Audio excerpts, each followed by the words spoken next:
The Kashmir Valley is famous for its breathtaking and beautiful summers, but is a story of plight in winters.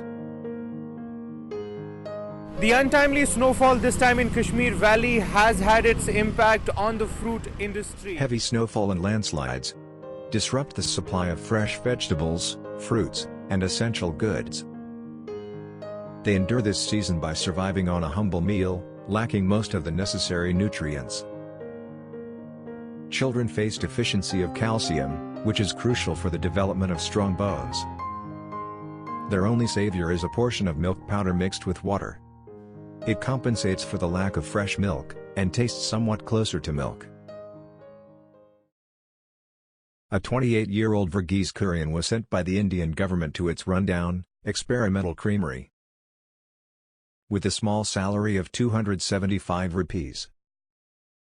The Kara Milk Cooperative were struggling to prevent the spoilage of milk and milk products because of malfunctioning machinery. For Kurien, the job at the cooperative was dull. He helped with the repairs of the outdated machines. Before it was supplied to Bombay, milk had to be pasteurized and chilled at the cooperative. Raw milk can last for up to only 7 to 8 hours. It is also likely to carry bacteria such as Salmonella, E. coli, Listeria, Campylobacter, and others that cause foodborne illness. Pasteurization improves the shelf life of milk by up to 300%, and can also kill these bacteria.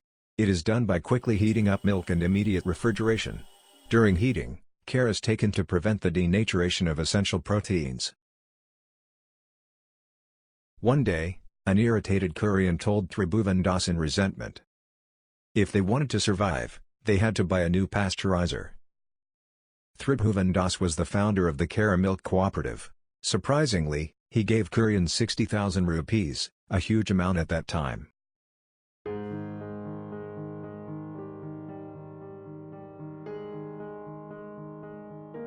The presence of Kurien was important for the Kara Cooperative to function efficiently. But by that time Kurien's resignation request had been granted. Tribhuvan Das was upset and distressed with Kurien's decision. His plea was simple. "We need you here." Kurien believed it was these 4 words that held him to Anand for the rest of his life. He just could not leave them in despair.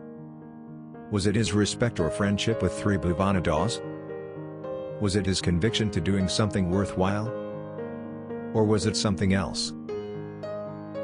Kurien said that he was gradually pulled deeper and deeper into the workings of the cooperative and the day-to-day life of the farmers.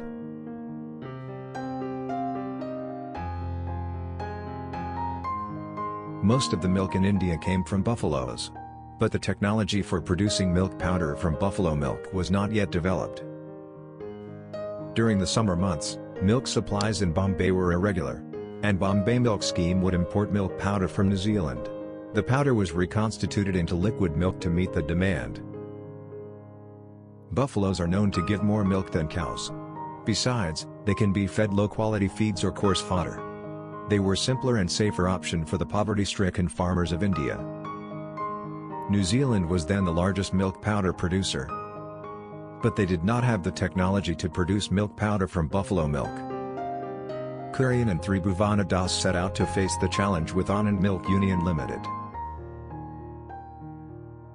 At first, water is made to evaporate from milk, resulting in condensed milk. Then the condensed milk is sprayed into a hot air chamber. That is how milk powder is obtained.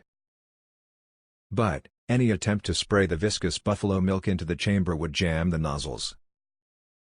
Buffalo milk, which is too thick, has 15% more proteins than cow's milk, and high amounts of fat. Resolved to make their own milk powder, the farmers of Kara consulted a panel of experts in the dairy industry, only to hear that the milk powder could not be made from buffalo milk. Increasing the diameter of the nozzle holes would result in bigger droplets. To dry bigger droplets, the temperature in the chamber would have to be increased. But the proteins in the milk would lose their properties at high temperatures. Kurien went to New Zealand to see if he could find a way out. While in New Zealand, he learned by chance that New Zealand was exporting substandard milk powder to India. When challenged, it agreed to lower prices and promised to support the growth of dairy technology in India. Another major breakthrough for Amul's efforts had come in the form of H.M. Delia, a dairy engineer and a colleague of Kurian's from Michigan State University. UNICEF was looking for partners in their efforts to eradicate hunger and malnutrition in children. It came to know that Bombay was supplied milk from Cairo, and offered to donate milk drying equipment. Intrigued by the milk powder challenge, Delia began testing his ideas using a small experimental milk powder plant at the Larsen and Toubro factory. They managed to borrow this powder-making machine and continue their operation. Through their optimizations, they proved to UNICEF that buffalo milk could be spray-dried satisfactorily. I said, this is a powder of buffalo milk, first time in the world. They were able to optimize the width of the nozzle and the rate with which the milk was sprayed. Amul now had the money to invest in the technology to produce milk powder from buffalo milk. Delia later visited Denmark to study milk powder plant designs and operations. All of these efforts resulted in the development of a spray dryer named Nero Atomizer within a year. Eventually, Amul created the world's first sprayer dryer designed specifically for buffalo milk.